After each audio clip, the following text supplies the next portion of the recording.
edition of the Canada-Nigeria Business Investment Summit in October at the Marriott Hotel Toronto brought together members of the business communities in Canada and Nigeria and the diplomatic community for engaging conversations.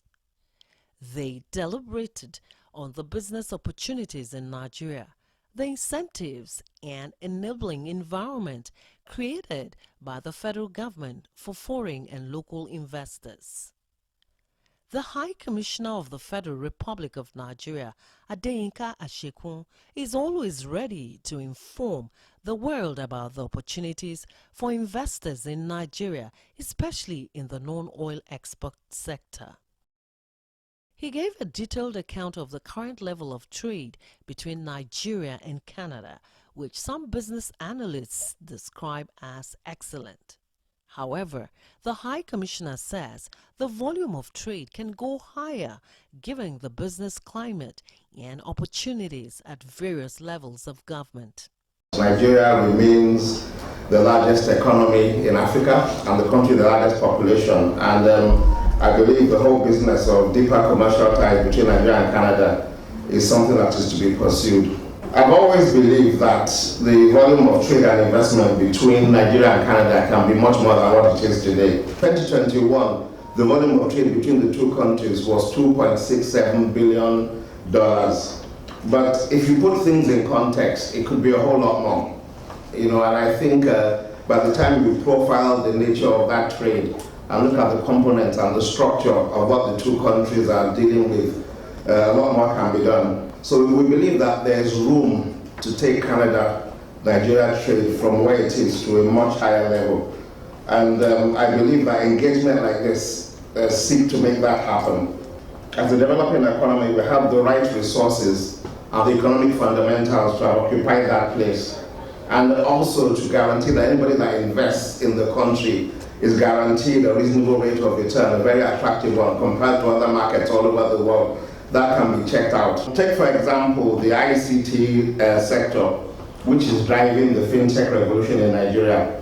The sector has produced startups like OPay that came from obscurity and in less than 3 years became a financial service powerhouse valued at over $2 billion today.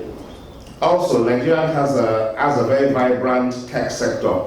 In 2021, 5 of the 7 unicorns in Africa were from Nigeria. So technology is an area where a lot is happening, and I'd like to see how Canada can come on board. It's already happening to some extent, but I think a whole lot more can take place. The potential is also true for the agriculture sector, for education, for healthcare, for innovation and infrastructure. So investors here today should become players in one or more of those sectors which have been identified as viable in terms of growth. We're hopeful that Nigeria and Canada may be able to conclude a foreign investment protection and promotion agreement latest by the first quarter of 2023.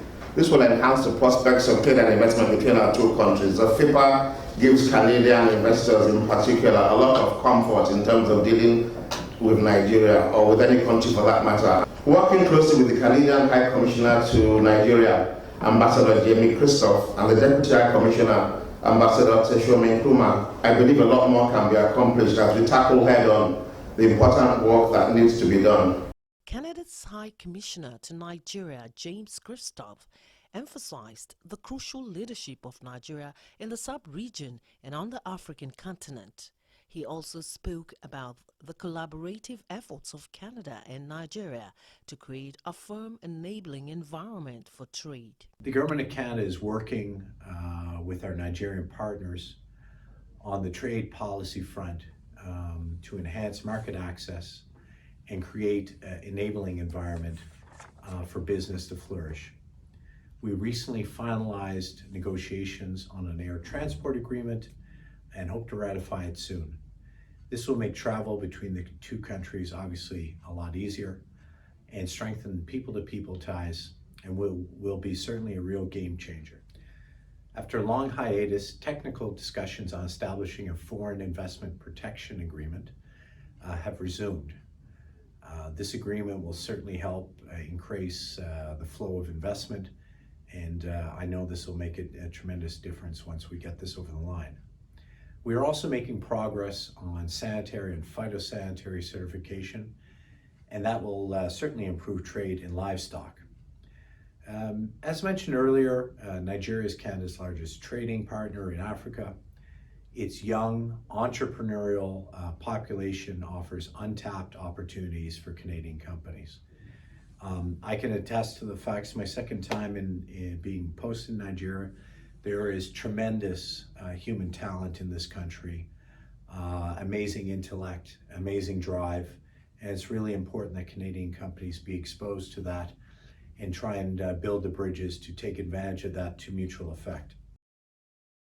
The Minister of Trade, Investment and Consular at the Nigeria High Commission, Mr. Obioma Nzewuji, in his presentation titled Investment into Nigeria, Key Sectors and Opportunities for Canadians, focused on the inclusive business agenda of Nigeria to strengthen the ease of doing business in the country, especially for Canadian investors. The introduction of an omnibus bill seeking to amend 23 business-related laws in Nigeria became the much-needed game changer.